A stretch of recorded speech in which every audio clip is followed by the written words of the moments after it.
Hello friends, स्वागत है आप सभी का। आज हम लोग पढ़ेंगे कक्षा 10 गणित यूपी बोर्ड राजीव प्रकाशन। एक्सरसाइज 1.1 हम लोग हल कर चुके हैं। अब हम लोग हल करेंगे 1.2।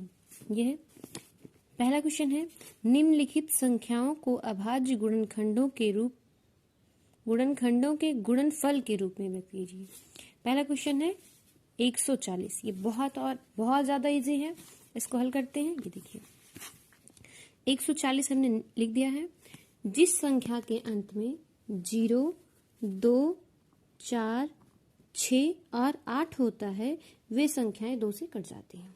ठीक है, देखिए इस संख्या के पीछे क्या है, 0 है। ये 2 से कटेगा, इसका मतलब 2 से काटेंगे, 2 7 14 0। फिर 2 3 6, 1 बचा, ये 10 हो गया, 2 5 10। यहाँ हो गया 35। अब यहाँ पे 5 है तो ये 0 से 2 से तो नहीं कटेगा, फिर ये 5 से कटेगा। 5 7 35, 7 1 7। अब इन सभी संख्याओं का गुणन निकाल लेते हैं। 2 कितनी बार लिखा है, 2 2 2 बार लिखा है। फिर 5 एक बारी, 7 एक बारी, सबका गुणा करते हैं। 2 देखिए इसको लिखा जाता है 2 का स्क्वायर लिख सकते हैं क्योंकि 2 2 बार है। यहाँ पे हो गया 2 का स्क्वायर इंटू 5 इंटू 7। ये हमारा क्या हो गया, आंसर। इसको हम लोग पूरा मल्टीप्लाई नहीं करेंगे क्योंकि इसमें क्या पूछा है, गुणनफल के रूप में ही पूछा है। ठीक है, सेकंड क्वेश्चन है 156। 156 यहाँ लिखा है। देखिए इसके लास्ट में 6 है। हमने अभी बताया कि जिस संख्या के अंत में 0, 2, 4, 6 और 8 होती है वो संख्या 2 से विभाज्य होती है। यहाँ पे हम काटेंगे 156 को 2 से, हो जाएगा 2 7 14, एक हासिल बचेगा, इसमें जाएगा, हो जाएगा 16, 2 8 16। फिर 8 है, 2 से कट जाएगा, इसका मतलब 2 3 6 और यहाँ हो जाएगा 17 18 हो जाएगा, 7 से 1 जाएगा तो हो जाएगा, तो आपका 2 9 18 हो गया 39। अब ये 2 से तो नहीं कटेगा, 3 से ट्राई करते हैं। 3 एकम 3, 3 त्रिका 9, 13 हो गया। 13 संख्या सिर्फ 13 से ही कटेगी, 13 एकम 13। अब देखिए इसको लिख लेंगे 2 गुणे 2 गुणे 3 गुणे 13। इसको क्या लिख सकते हैं, 2 2 बारी है तो लिख सकते हैं 2 का स्क्वायर इंटू 3 इंटू 13। समझ में आया। तीसरा क्या है 3825। इसको भी देखते हैं। ये उतारा हमने। देखिए यहाँ पे लास्ट में 5 है। जिस संख्या के अंत में 0 और 5 होता है वो संख्याएं 5 से विभाज्य होती हैं। यहाँ पे चेक 3 से करते हैं, लेकिन यहाँ पे हम पहले 3 से चेक कर लेंगे। देखिए 3 से काटते हैं, 3 एकम 3, यहाँ हो गया 8। अब करेंगे 3 दूनी 6, 2 बचा, हो गया 22, 3 7 21, यहाँ 1 बचा, हो गया 15, 3 5 15। दिखाई दे रहा है साफ। फिर इसको करेंगे 3 से एक बार और ले जाएंगे, 3 चौक 12, यहाँ हो गया 7 बचा, 3 दूनी 6, यहाँ 1 बचा, हो गया 15, 3 5 15। फिर 5 से ले जाते हैं, यहाँ हो जाएगा, ये आपका लिखा है 42 क्योंकि 4 में तो जाएगा नहीं, पूरे में ले जाते हैं दोनों में। 5 8 40, 2 बचता है, हो जाएगा 25, 5 हम 25। अब इसको फिर 5 से काटते हैं, 5 एकम 5, 5 3 8, यहाँ हो गया 35, 5 7 35। अब 17 केवल 17 से ही कटेगी तो 17 एकम 17। यहाँ लिख लेते हैं 3 गुणे 3 गुणे 5 गुणे 5 गुणे 17। ये हमने लिख दिया। 3 यहाँ भी 2 बार है तो इसको लिख सकते हैं 3 की घाते 2। 5 2 बारी है तो 5 की घाते 2। 17 एक बार है तो 17। ये हमारा क्या हो गया, आंसर। इसी प्रकार अगला लिखा है 5005। इसका भी फैक्टर करेंगे। ये अब यहाँ 5 है, 3 से तो कटेगा नहीं है, 5 से ट्राई करते हैं। 5 एकम 5, अब 0 में तो जाएगा नहीं तो 0 उतार लेंगे दोनों। फिर 5 एकम 5, यहाँ हो गया 7 से, अब 5 से नहीं कटेगा क्योंकि इसके लास्ट में 1 है। 7 से चेक करते हैं, 7 एकम 7, 7 3 10, यहाँ हो गया 30, 7 चौक 28, 2 बचा, 21 हो गया, 7 त्रिक 21। 143, 143 11 से कट जाएगा, 11 एकम 11, यहाँ बचा 3, हो गया 33, 11 3 33। फिर 13, 13 से कट जाएगी। अब इसको लिखते हैं, यहाँ हो गया 5 इंटू 7 इंटू 11 इंटू 13। अब इसमें कोई भी संख्या डबल बार नहीं है इसलिए इसको इसी पे छोड़ देते हैं। सेकंड क्वेश्चन देखते हैं। सॉरी, अभी इसमें एक बचा हुआ है 7429। चलिए इसको हल करते हैं। अब देखिए इसके लास्ट में ना तो 0 है, ना 2 है, ना 4, 6, 8, इस तरह से कोई संख्या नहीं है। और ये ना 2 से कटेगी ना 5 से कटेगी। इसको और आगे ले चलते हैं, चलिए 7 से काटते हैं इसको। 17 से इसके नीचे किसी संख्या से नहीं कटेगी, तो यहाँ पे 17 से ले जाएंगे। 17 चौका हो जाएगा 68, 2 70, 4 74 यानी 6 बचा। यहाँ हो गया 62। अब ले जाएंगे 17 तियां 51, 17 तियां 51। यहाँ बचा था 62 में से 51 गए, बचेगा 11। यहाँ हो जाएगा 119, 17 सत्ते 119। अब ये 17 से भी नहीं कटेगा, अब ये 19 से कटेगा डायरेक्ट। 19 दूनी होगा 19 दूनी 38। अब यहाँ पे 43 से 38 में 43 में से 38 गया, बचेगा 5, हो जाएगा 57। 19 38 19 या 57। 23 आ गया, 23 एकम 23। इसको भी लिख लेंगे 17 गुणे 19 गुणे 23। इसमें भी कोई संख्या रिपीटेड नहीं, इसलिए इसको यहीं छोड़ देते हैं। हमारा क्या हो गया आंसर। चलिए नेक्स्ट क्वेश्चन देखते हैं। लिखा है पूर्णांकों के निम्नलिखित युग्मों के एचसीएफ और एलसीएम ज्ञात कीजिए तथा इसकी जांच कीजिए कि दो संख्याओं का गुणनफल बराबर एचसीएफ गुणे एलसीएम है। एचसीएफ का फुल फॉर्म होता है हाईएस्ट कॉमन फैक्टर, और एलसीएम का क्या मतलब होता है लोवेस्ट कॉमन फैक्टर, या कह सकते हैं लीस्ट कॉमन फैक्टर। या एचसीएफ को और हिंदी में क्या कहते हैं महत्तम समापवर्तक, और एलसीएम को कहते हैं लघुत्तम समापवर्तक। ये देखिए हम लोग फॉर्मूला पढ़े हैं, कक्षा 6 में पढ़ा होगा हम लोग। दो संख्याओं का गुणनफल बराबर होता है एलसीएम गुणे एचसीएफ गुणे एलसीएम। ठीक है, यही हमको दिखाना है। अब यहाँ पे 26 और 91 लिखा हुआ है, इसको हम हल करेंगे। ये रहा क्वेश्चन आपका। यहाँ पे क्या हल करेंगे हम, देखिए एक बार पहले हम एलसीएम निकालेंगे, फिर हम एचसीएफ निकालेंगे। इसको हम एक साथ भी निकाल सकते हैं, लेकिन मैंने अलग अलग निकाला जिससे ज़्यादा समझ में आए। ये एलसीएम दोनों को साथ लिख के निकाला जा सकता है, या कह सकते हैं कि जो दोनों में उपस्थित होता है वही हमारा एलसीएम होता है, और जो दोनों में मिलता जुलता कॉमन जो रहता है वो हमारा एचसीएफ होता है। चलिए यहाँ पे हमने लिखा 26, यहाँ 91। अब देखिए इसके लास्ट में तो 6 है, लेकिन इसके लास्ट में 1 है, इसका मतलब ये 2 से नहीं कटेगा, लेकिन ये तो कट जाएगा। चलिए हल करते हैं। 2 1 कम 2, यहाँ हो गया 6, 2 तिहाई 6, 13 हो गया। इसको नहीं, ये नहीं कटेगा, इसलिए इसको ऐसे उतार देंगे। अब यहाँ पे 7 से काटेंगे, 13 तो नहीं कटेगा, इस 91 कटेगा। 13 7 91 होता है। फिर देखिए यहाँ भी 13 हो गया, यहाँ भी 13 हो गया। 13 से काटेंगे, 13 1 कम 13, 13 1 कम 13। यहाँ 1 लिखा हुआ है, मिस्टेक हो गई थी थोड़ी सी। अब देखिए इसमें एलसीएम में क्या होगा 2 गुणे 7 गुणे 13, तीनों का गुणा करेंगे। 7 दूनी 14, और 14 गुणे 13 करेंगे तो 182 आएगा। ठीक है, अब इसका एचसीएफ निकालते हैं। 26 का अलग, 91 का अलग। यहाँ पे क्या करेंगे 2 1 कम 2, 2 तिहाई 6, या 13 1 कम, सॉरी यहाँ पे 13 1 कम होना चाहिए था, ये नहीं रहेगा यहाँ पे। 13 1 कम 13। 91 को काटेंगे, 13 7 91 होता है, और फिर 13 1 कम 13। देखिए दोनों में मिल क्या रहा है, 13 दोनों में कॉमन है, तो एचसीएफ इसका क्या हो जाएगा 13। अब क्वेश्चन में क्या बोला था कि एचसीएफ और एलसीएम का क्या करें मल्टीप्लाई कर दें। अगर इसका मल्टीप्लाई करें तो जो ये दोनों संख्या है इन दोनों संख्याओं के गुणनफल के बराबर होना चाहिए। तो चलिए हल करते हैं। यहाँ पे है 182 और ये 13। 182 गुणे 13 करेंगे तो आएगा 2366, और यहाँ पे क्वेश्चन क्या था 26 और 91, इन दोनों का गुणा करेंगे तब भी यही आएगा 2366। ठीक है, हल गुणा करके देख लेना, गुणा करना तो बहुत इजी होता है। यहाँ पे 2366 2366 यानी दोनों बराबर है, लिख सकते हैं एलएचएस बराबर आरएचएस के। ये प्रूफ हो गया, यही हमको दिखाना था। सेकंड में क्या है, यहाँ लिखा है 510 और 92। यहाँ पे इसका भी इसी तरह सेम इसी तरह हल करेंगे। एलसीएम निकालेंगे 510 और 92 का। यहाँ 0 है, 2 है, इसका मतलब 2 से कट जाएगा। 2 दूनी 4, यहाँ बचा 1, हो गया 10, 2 पंचे 10, यहाँ फिर 1 बचा, हो गया 2 पंचे 10, यहाँ 2 चौके 8, ये 12 हो गया, 2 छक 12, फिर 2 एकम 2, ये कटेगा नहीं क्योंकि इसके लास्ट में 5 है, इसलिए इसको हम ऐसे उतार देंगे।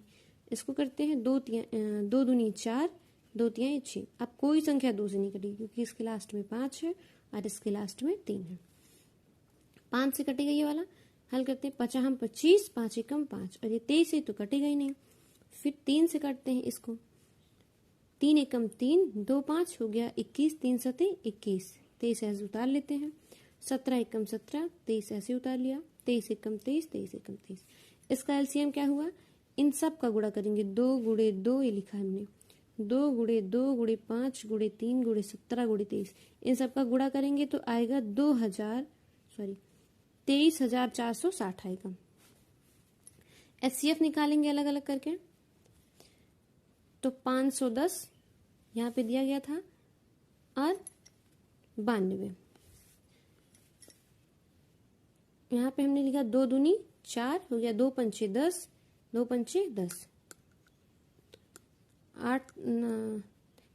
8 त्रिक 24, यहाँ बचा 1, हो गया 15, 3 पचे 15, यहाँ पे 5 एकम 5, 3 8, हो गया 35, 5 सत्ते 35, 17 एकम 17, यहाँ पे 2 चौके 8, 2 छंग 12, 2 दूनी 4, 2 तिहाई 6, 23 एकम 23। आप देखिए इसमें दोनों में मिल क्या रहा है, केवल 2 मिल रहा है, दोनों में कॉमन है, तो इसका एचसीएफ क्या हो जाएगा, ओनली 2। इसमें भी सेम यही कहा गया था कि दो संख्याओं का गुणनफल एलसीएम और एचसीएफ के गुणनफल के बराबर होना चाहिए। तो हम क्या करेंगे, संख्याएं हमारी क्या क्या है, 510 और 92 यहाँ लिखेंगे। उत्तर की जांच जैसे हम लोग करते हैं, यहाँ पे लिखेंगे दो संख्याओं का गुणनफल बराबर एचसीएफ गुणे एलसीएम। संख्या हमारी है 510 और 92, यहाँ लिख दिया। और एचसीएफ हमारा 2 है, एलसीएम हमारा 23,460 है। दोनों का जब हम गुणा करेंगे तो एलएचएस आरएचएस के बराबर होगा। प्रूफ हो गया ये। थर्ड क्वेश्चन इसी प्रकार ये भी लगेगा सेम। आगे बढ़ते हैं। तीसरा क्वेश्चन है, अभाज्य गुणनखंड विधि द्वारा निम्नलिखित पूर्णांकों के एचसीएफ और एलसीएम ज्ञात कीजिए। इसमें अभाज्य गुणनखंड विधि द्वारा कहा गया है, ठीक है। क्वेश्चन है यहाँ पे 12, 13, 15 और 21, 12, 15 और 21। अब देखिए अभाज्य गुणनखंड विधि से हल करते हैं इसको। 12 लिखा है, 12 को हम क्या लिख सकते हैं, 2 गुणे 2 गुणे 3, यानी 2 दूनी 4, 4 तिहाई 12। फिर है 15, 15 को लिख सकते हैं 3 गुणे 5, यानी 5 तिहाई 15। 21 को लिखेंगे 3 गुणे 7, यानी 7 त्रिक 21। अब देखिए एचसीएफ क्या होता है, जो तीनों में कॉमन होता है वही हमारा एचसीएफ होता है। तीनों में क्या कॉमन है, 3 इसमें भी है, इसमें भी है और इसमें भी है, इसलिए एचसीएफ हमारा क्या होगा, 3।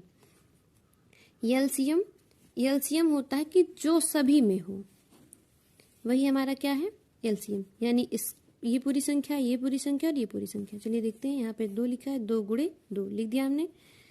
3 तीनों में था तो एक ही बार लिखेंगे, और 3 तीनों में था तो एक ही बार लिखेंगे। 5 यहाँ पे 5 है और यहाँ पे 7 है। अब सबका गुणा करते हैं। 2 दूनी 4, 4 तिहाई 12, 12 पंचे 60 और 60 सत्ते 420, ठीक है। ये हमारा एलसीएम निकल गया और एचसीएफ भी निकल गया। सेकंड क्वेश्चन क्या है, 17, 23 और 29। इसको भी हल करते हैं। जी 17 केवल 17 से ही कटता है, इसलिए इसको लिख सकते हैं 17 गुणे 1। 23 भी केवल 23 से कटेगी, 23 गुणे 1 लिख सकते हैं, या तो स्वयं से कटेगी या फिर 1 से कटेगी। 29 भी केवल 29 से कटेगी या फिर 1 से कटेगी। अब ये तीनों संख्या तो मैच नहीं कर रही है, केवल क्या मैच कर रही है, यही A1। तो इसलिए इसका एचसीएफ क्या हो जाएगा, 1, क्योंकि इसमें कॉमन पॉइंट क्या बन रहा है, केवल 1 बन रहा है। एलसीएम निकालने के लिए 17 गुणे 23 गुणे 29, 1 लिखेंगे नहीं क्योंकि किसी संख्या में 1 से मल्टीप्लाई करने पे हमें वही संख्या प्राप्त होती है। तीनों का गुणा करेंगे तो हो जाएगा 11,339, ठीक है। अब अगला क्वेश्चन क्या है, ये क्वेश्चन भी सेम इसी प्रकार लगेगा, इसलिए हम इसको छोड़ रहे हैं। अगला लगा रहे हैं चौथा क्वेश्चन। लिखा है HCF 306 और 657 बराबर दिया है 9। दिया है LCM 306 657 ज्ञात कीजिए। इसमें क्या है कि HCF इन दोनों का 9 है और LCM हमको नहीं पता, LCM हमको ज्ञात करना है। चलिए हम हल करते हैं। देखिए ये CF 9 दिया गया है ना, लेकिन फिर भी हम दोनों निकाल लेते हैं। यहाँ पे 306 और 657, 6 है लास्ट में तो 2 से कट जाएगा, 2 एक कम 2, यहाँ हो गया 10, 2 पंचे 10, 2 तिहाई 6 के। अब 3 है, 2 से तो कटेगा नहीं, 3 से चेक करते हैं। 3 पचे 15, यहाँ बचा 3, 3 एक कम 3, फिर 3 से 3 एक कम 3, 2 5 हो गया 21, 3 7 21, 17 एक कम 17। इसको निकालते हैं 657, 7 है, 2 से तो कटेगा नहीं, 3 से देखते हैं, 3 दूनी 6, यहाँ हो गया 5, होगा 3 एक कम 3, 2 बचेगा 27 हो जाएगा, 3 9 27, फिर 3 से काटेंगे, 3 7 21 और यहाँ 3 त्रिका 9। अब देखिए 73 किसी भी संख्या से नहीं कटेगा, केवल 73 से कटेगा, तो लिख सकते हैं 73 एकम 73। एलसीएम क्या होता है? पूरी संख्या जो इसमें भी उपस्थित हो और इसमें भी उपस्थित हो, सब एक साथ लिखते हैं। एलसीएम निकालेंगे, देखिए 2 गुणे 3 गुणे 3 गुणे 17, और यहाँ पे 3 यहाँ भी 2 बार है और यहाँ भी 2 बार है, तो 3 सिर्फ 2 ही बार लिखा जाएगा क्योंकि इनमें दोनों में 3 कॉमन है। आगे 17, अब इसमें क्या है एक्स्ट्रा 73, सबका गुणा करेंगे, 2 तिहाई 6, 6 त्रिक 18, यहाँ लिख दिया, यहाँ है 17 गुणे 73। अब इन तीनों का गुणा करेंगे तो आएगा 22,338, देख सकते हैं।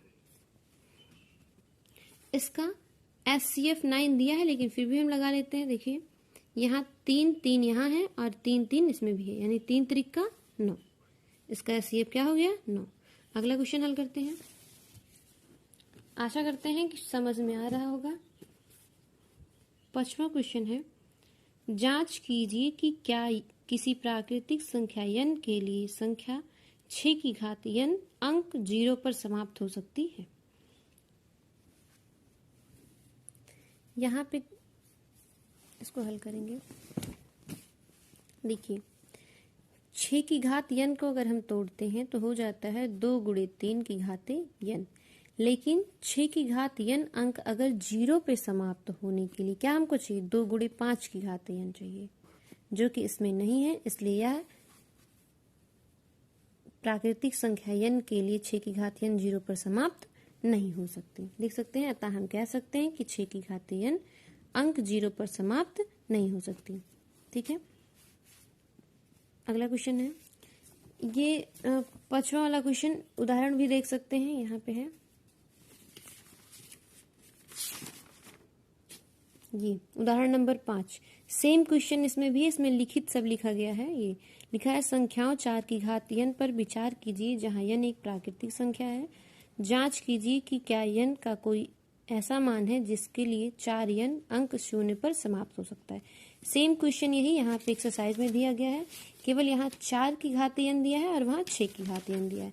4 की घाते n भी 0 पर नहीं समाप्त होगी, क्यों? क्योंकि 2 गुणे 2 हो जाएगा और 2 गुणे 2 की घाते n हो जाएगा। लेकिन होना क्या चाहिए, अभाज्य संख्या 5 आनी चाहिए गुणनखंड में, जो कि है ही नहीं। ठीक है, 6वां क्वेश्चन है, व्याख्या कीजिए 7 गुणे 11 गुणे 13 धन 13 और 7 गुणे 6 गुणे 5 गुणे 4 गुणे 3 गुणे 2 गुणे 1 धन 5 भाज्य संख्याएं क्यों हैं। सबसे पहले हम जानेंगे भाज्य संख्याएं क्या होती हैं। भाज्य संख्याएं वे होती हैं जिसको गुणनखंड के 2 या 2 से अधिक गुणा रूप में लिख सकते हैं। ठीक है, इसको हम हल करेंगे।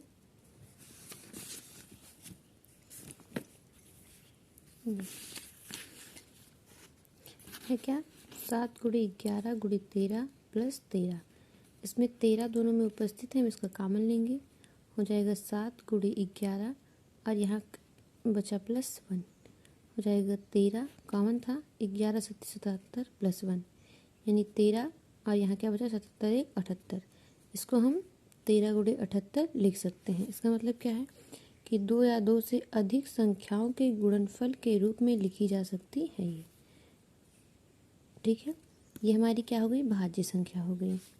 क्यों हो गई, क्योंकि इसको 2 या 2 से या 2 या क्योंकि इसको 2 संख्याओं के गुणनफल के रूप में लिख सकते हैं। अगला पार्ट 7 गुणे 6 गुणे 5 गुणे 4 गुणे 3 गुणे 2 गुणे 1 प्लस 5 के। इसमें भी 5 कॉमन है, दोनों में 5 कॉमन लेंगे। 7 गुणे 6 गुणे 4 गुणे 3 गुणे 2 गुणे 1 और यहाँ 5 कॉमन हो गया था तो बचा 1। 7 छंग 42 करेंगे और 4 3 12 12 दूनी 24 प्लस 1 के। यहाँ पे 5 कॉमन है, हो जाएगा 42 गुणे 24 करेंगे तो आएगा 1008 और प्लस 1। 1008 में 1 जोड़ेंगे आएगा 1009।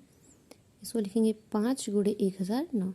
इसको भी 2 संख्याओं के गुणनफल के रूप में लिख सकते हैं, अतः यह एक भाज्य संख्या है। नेक्स्ट क्वेश्चन देखते हैं।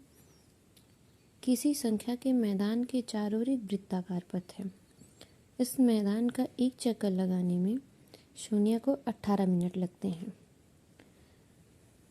जबकि इसी मैदान का एक चक्कर लगाने में रवि को 12 मिनट लगते हैं। मान लीजिए वे दोनों एक ही स्थान पर और एक ही स्थान और एक ही समय पर चलना प्रारंभ करके एक ही दिशा में चलते हैं।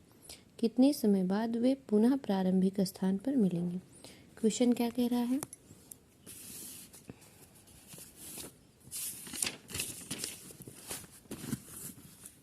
कह रहा है वे दोनों एक ही स्थान और एक ही समय पर चलना प्रारंभ करते हैं। किस मार्ग पर, वृत्ताकार। ये कोई वृत्ताकार पथ है और अगर मान लो यहाँ से चलना शुरू करते हैं, एक ही समय में चलना शुरू करते हैं, मान लो 1 बजे चलना शुरू करते हैं और यहाँ पे एक ही समय में चलना शुरू करते हैं और एक ही स्थान पर आके यहाँ मिलते हैं, तो एक ही घंटे में अगर ये सोनिया 1 घंटे में आके पहुँचती है तो दूसरे का क्या नाम है, रवि भी 1 घंटे में पहुँचेगा, क्योंकि क्या कहा गया है कि वे दोनों एक ही स्थान और एक ही समय पर चलना प्रारंभ करके एक ही दिशा में चलते हैं। ठीक है, लेकिन इसमें बताया गया है कि सोनिया, आप देखिए जब दोनों एक ही दिशा में चलते हैं तब सोनिया को एक चक्कर लगाने में 12 मिनट लगता है। ठीक है, और जबकि रवि को एक चक्कर चलने में 12 मिनट लगता है और सोनिया को एक चक्कर चलने में 18 मिनट लगता है। ठीक है, हल करेंगे इसको। लिखेंगे सोनिया द्वारा लगाया गया एक चक्कर बराबर 18 मिनट, रवि द्वारा लगाया गया एक चक्कर बराबर 12 मिनट। ठीक है, एक साथ एक समय में चलने पर पुनः प्रारंभिक स्थान पर पहुंचने में लगा समय बराबर, इन दोनों का क्या करेंगे, एलसीएम निकालेंगे। ठीक है, क्योंकि समय तो दोनों का सेम ही रहेगा ना, अब कोई धीरे चल रहा होगा, कोई जल्दी ज़्यादा तेज चल रहा होगा।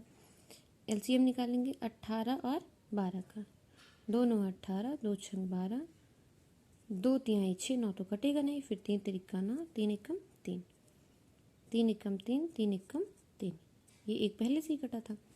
अब यहाँ पे क्या होगा, 2 गुणे 2 गुणे 3 गुणे 3 लिख सकते हैं, 2 गुणे 2 गुणे 3 गुणे 3, यानी 2 दूनी 4, 4 3 12, 12 3 12 24, 8 36, यानी दोनों को कितना समय लग रहा है, 36 मिनट।